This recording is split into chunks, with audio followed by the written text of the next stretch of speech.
Paano kung tumigil ang oras?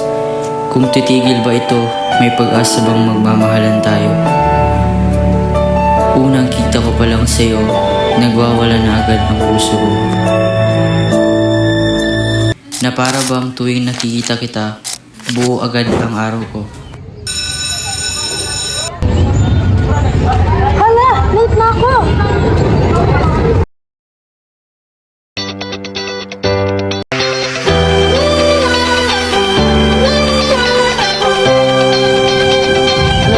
Okay lang, salamat.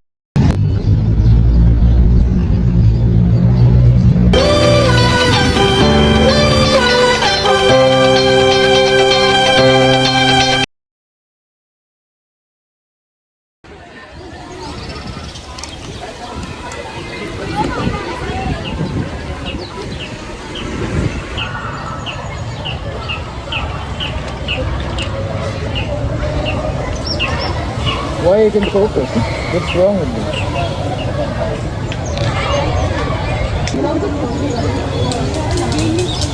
Why is she always stuck in my mind? Why do I still think about it? Wait. Right.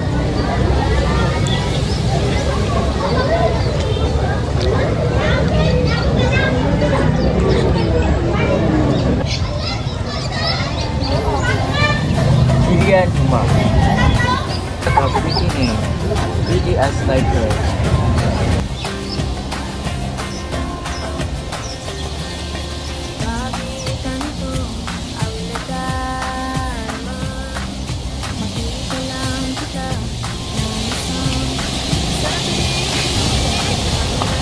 When saying things like this, it's not me anymore. It's a mine.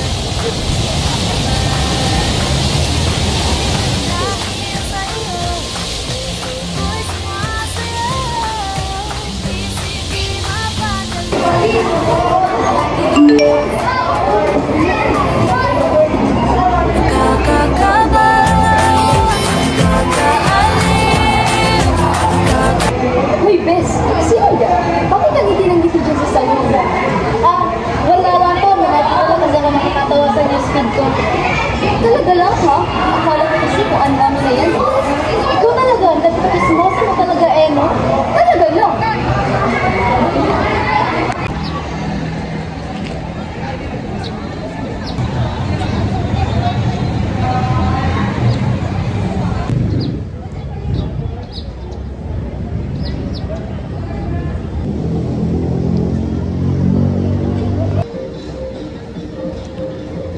Hi.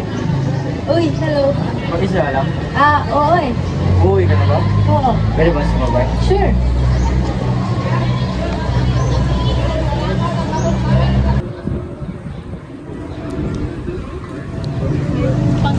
Hala, nakakaya naman kung sasakay ako ngayon. Bahala na, sa kanton ako sasakay. Nga pala, paano mo nalaman yung account ko at yung Ano kasi, nahulog yung papel mo kaya pinulot ko na lang. Tawagin sa lang kita kasi ang bilis tumakbo eh. Hala, talaga? Sorry. Mamadali kasi ako noon eh. Tapos malilate na ako. Okay lang. Mabuti naman at nahulog. Ano yun? Wala.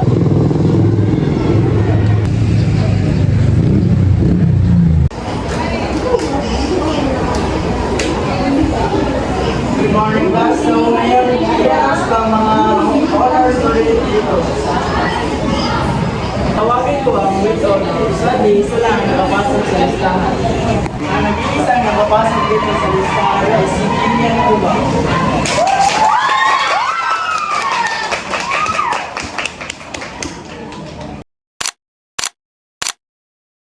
Congrats, Kimian.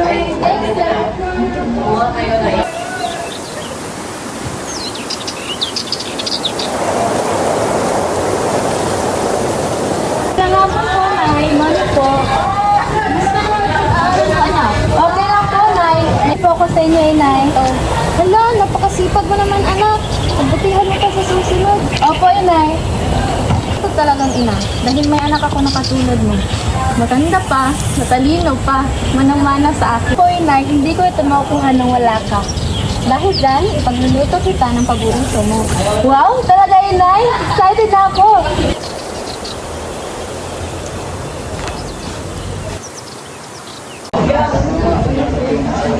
Pwede! Inalis ko ako sa Chris.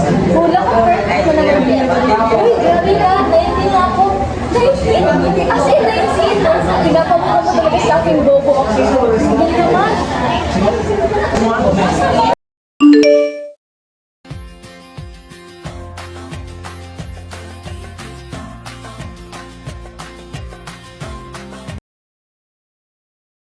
Hindi! Sino ba? Ano? Ha? Sino ano? Nakita mo ako! Ha? Sino ka? Did I do something in your life?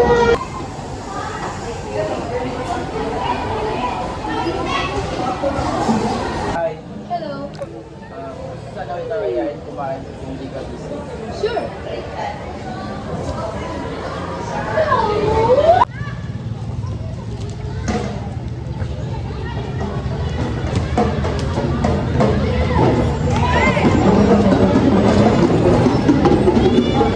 Anong gusto mo kayo? Hatag na lang. Gusto pa ako eh. Sige. Ate, pabili nga po hotdog. Ito, Aero, oh. Hindi ko bayan. Thanks.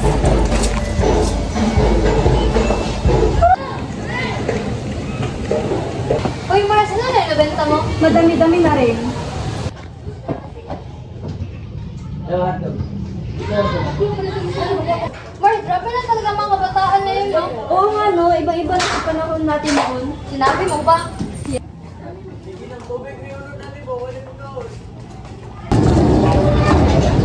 Thanks pala, ha?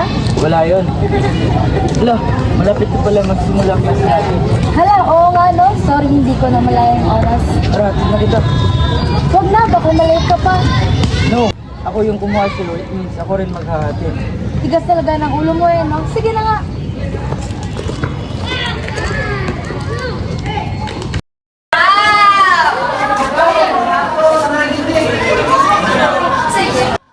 Unti-unti na talaga akong nahuhulog sa iyo. Hindi man biglaan pero araw-araw kitang nararamdaman sa mga simpleng bagay. Sa bawat oras na kausap kita, parang gumagaan lahat ng bigat na hindi ko alam na dala ko pala. Yung tipong habang tumatagal, mas lalo kitang hinahanap. Hindi dahil kailangan kita, kundi dahil sa iyo ko nararamdaman yung klase ng saya na hindi ko mahanap kahit saan.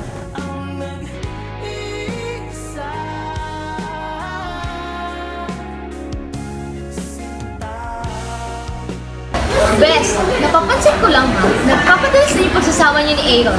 We're just friends. Friends na ba talaga? Actually, nahuhulog na yata ako sa kanya. Just Mayo Marimar. Yan na nga yung sinasabi ko. Bes, support her na lang ako, please. Bahala ka. Bye! Thanks! Nahihintay na sa akin sa labas.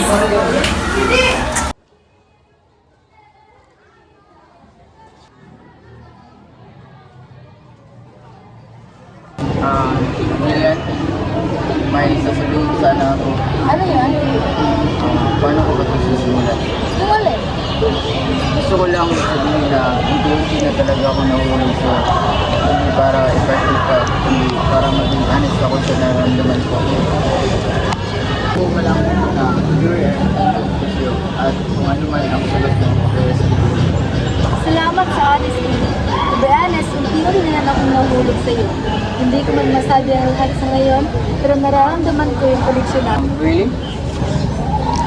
Pwede ba kita ligawan? Sure. Liligawan kita at mamahalin kita ng lubos. Hindi dahil sa kailangan, kundi dahil totoo ang nararamdaman ko sa iyo. Gusto kong ipakita sa iyo araw-araw na karapat dapat kang alagaan, pahalagahan at bigyan ng oras. Hindi ako mangangako na perpektong relasyon, pero ang pangako ko ay ang tapat kong puso na handang umintindi, umalalay at magmahal ng walang pagdududa. Gusto ko lang malaman mo na seryoso ako at nahanda akong patunayan sa gawa kung gaano kita kayang mahalin.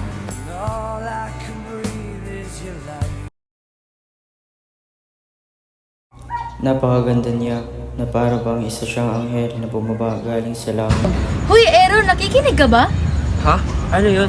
Sinasagot na kita, hindi lang sa mahal kita, kundi alam ko na tapat ang pagmamahal mo sa akin. Talaga? Yes. Hindi ko hayaan na magkalayo pa tayo. Tutuparin ko lahat ng mga sinasabi ko sa salita, sigawa at sa bawat araw na kasama kita. Masaya akong naging tayo at hanggang ngayon ay nagpapasalamat ako sa lahat ng sandaling ating pinagsamahan. Ang bawat alaala, tawanan at pagsubok na ating hinarap ay naging mahalagang bahagi ng aking buhay. Sana'y manatiling buo at hindi magbago ang ating samahan. Sapagkat dito ko natutunan ang kahulugan ng pag-unawa, pagtiwala at tunay na pagkakaibigan. Umaasa akong patuloy nating iingatan ang ating pagsasamahan at haharapin ang hinaharap ng may respeto at pagpapahalaga sa isa't isa. Hi, love! Oh, bakit ganyan suot mo? Ha? Wala namang problema yung suot ko. Ano wala? Eh halos makita na yung tiyan mo eh. Ano bang problema sa suot ko? Ano ba sa mga lalaki? Gusto mo ba tinitignan ka nila? Love, bakit ganyan ka makapagsuot sa akin? Hindi na ba yung galing mo sa akin? Magbihis ka na nga kung ayaw mo masaktan. Love, may problema ba tayo? Sabi magbihis ka eh. Tayong mamamasyal. Uwi na ako. Nakakawalang ganap ka. Makita pagmumukha mo.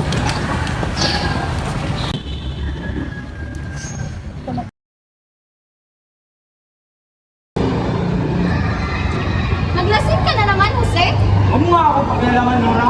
Ito nga yung negosyo mo, inubos mo pa ang pera mo. Wala kang karapatan para pagsabihan ako ng ganyan. Dahil pera ko yun at huwag na huwag mo akong pagsasabihan ng ganyan. Dahil bae ka lang. Maging responsable ka naman, Jose. Kahit konti. Diyan ka na nga, Nora. Sana talunin yung mga kababayan sa buhay ko. Lalong-lalong ka. Ba? Ano ba? Ano ba ginawa namin sa'yo ni Mama? Bakit ginagahangan yan? Ganyan, magkampihan kayong dalawa.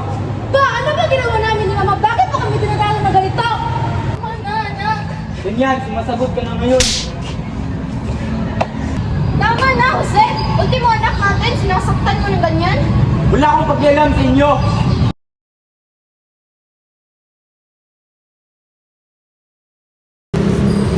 Jose, bakit mo ginagawa sa amin to? Ganyan. Ganyan ang bagay sa mga babaeng maliliit ang utak.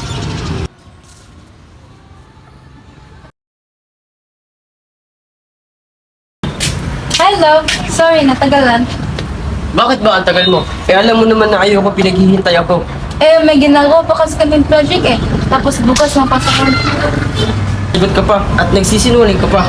Love, hindi mo na ba ako pinapaniwalaan ngayon? Bahala ka na nga dyan.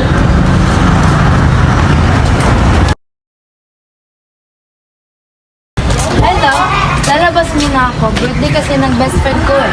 Alis ka na naman. Puro ka gala, puro ka best friend. Alam mo, napaka-bad influence sa best friend mo eh. Ano ba? Palagi mo na ako pinagbabawalan. Sakal na ako sa'yo. Hindi ka naman ganito dati ah. Maghiwalay na nga tayo.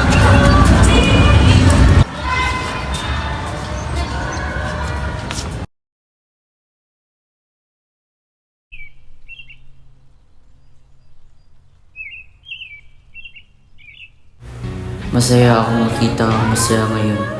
Gusto ko lang maging tapat hanggang ngayon. Nagsisisi pa rin ako sa mga nagawa ko noon. Alam kong may mga pagkakataon na hindi ako naging mabuting kasama at naging marahas at masakit ako sa'yo. Sa karagatan ng mga tao, ikaw ang nakikita ko. Sa mga labing aking nahalikan, hanap ko ang sayo. Kapaligiran ay sobra